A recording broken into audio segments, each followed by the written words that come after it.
Hey everyone, I'm going to be giving y'all a tour of my trapping shed and trapping gear. It's got some coon stretchers, and there's a coyote and a fox, and then there's my muskrats. 2 buckets of number 2 square jaw Victors.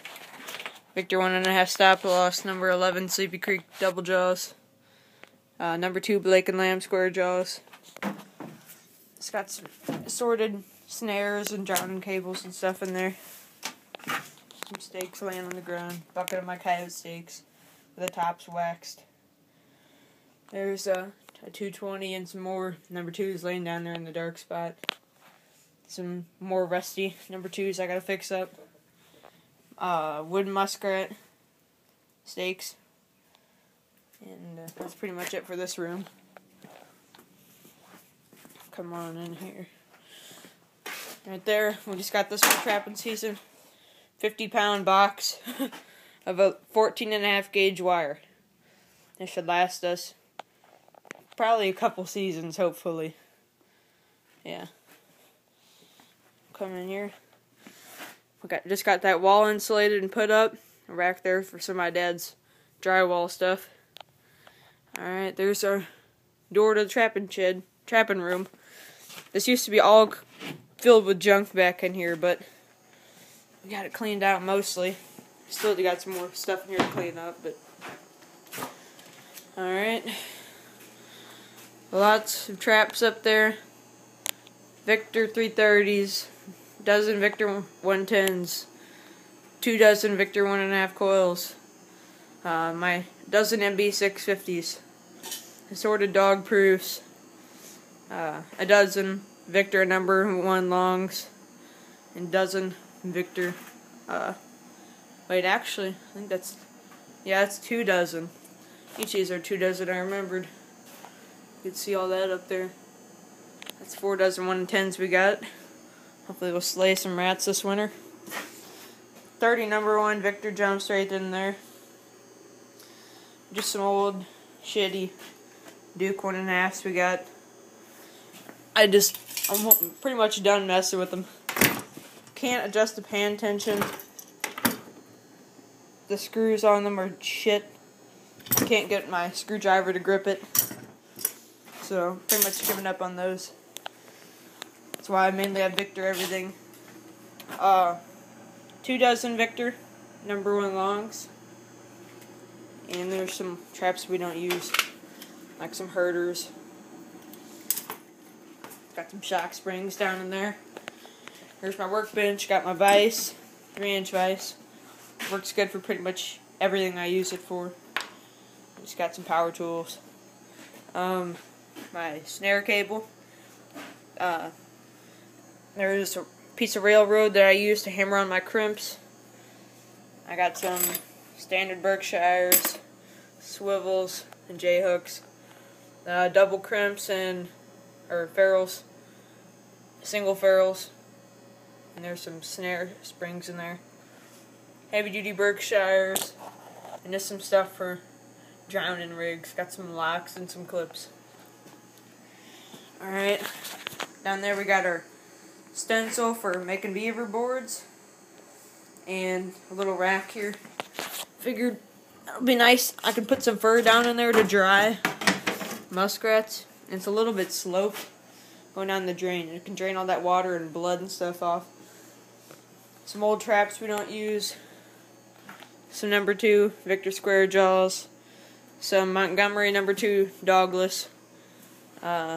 Sorted long springs. Number 5 long spring. Some number 1s. Looks like stop-loss and a bunch of other just random traps in there that we don't use. There's some stakes. My mini fridge. Oh, and up there, some weasel boxes I made. Alright, got some sheep's wool in there. Shouldn't really go in the refrigerator, but it's just to keep the mice out of it. Some coon bait we got. We got that stuff, Poor Man's Coon Bait. Recommend them. They're supporting the Wounded Warrior Project. And they got some pretty cool baits. Wildberry coon grub. I got some red fox here in here. bunch of lures up here. They had a special at the ITA convention. High quality lures. They smell pretty good. They had a special, 6 of them for $9 for 6 1-ounce bottles. They look pretty good. I'm excited to use them this season. I don't think there's anything in there. No. Oh, just paper towels and stuff. Always helpful when you're trapping.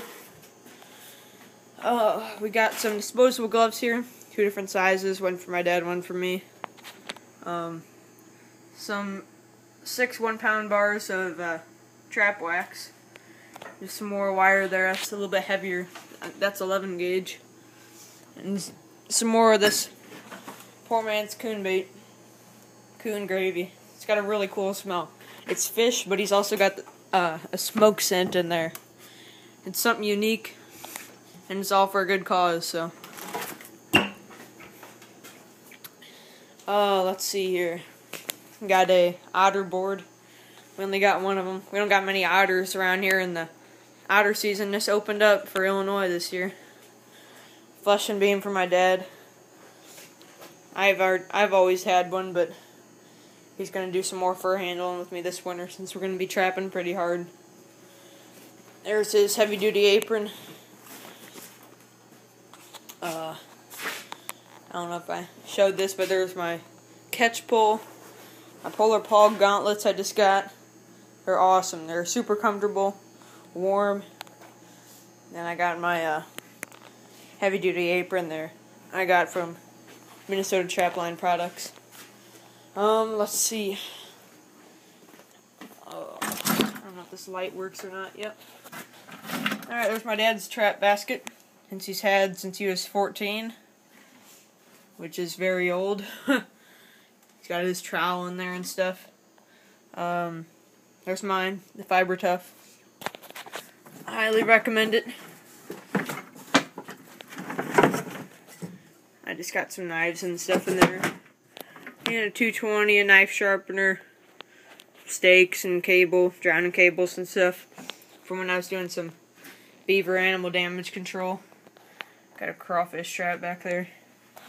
Let's see. Looks like there's a number 11 in there. Yeah, 2 number 11s. Bunch of number 2 jumps. I don't like them, but my dad loves them. And then there's just some big traps down there, like number 3 double longs and stuff.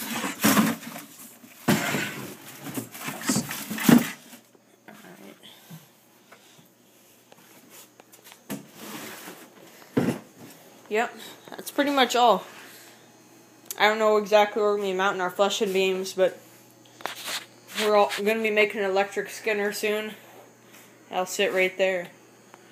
I don't know if our ceiling's high enough for it to be able to skin coyotes and stuff, but it'll definitely be able to skin coons, and that'll be a big help on the line this year.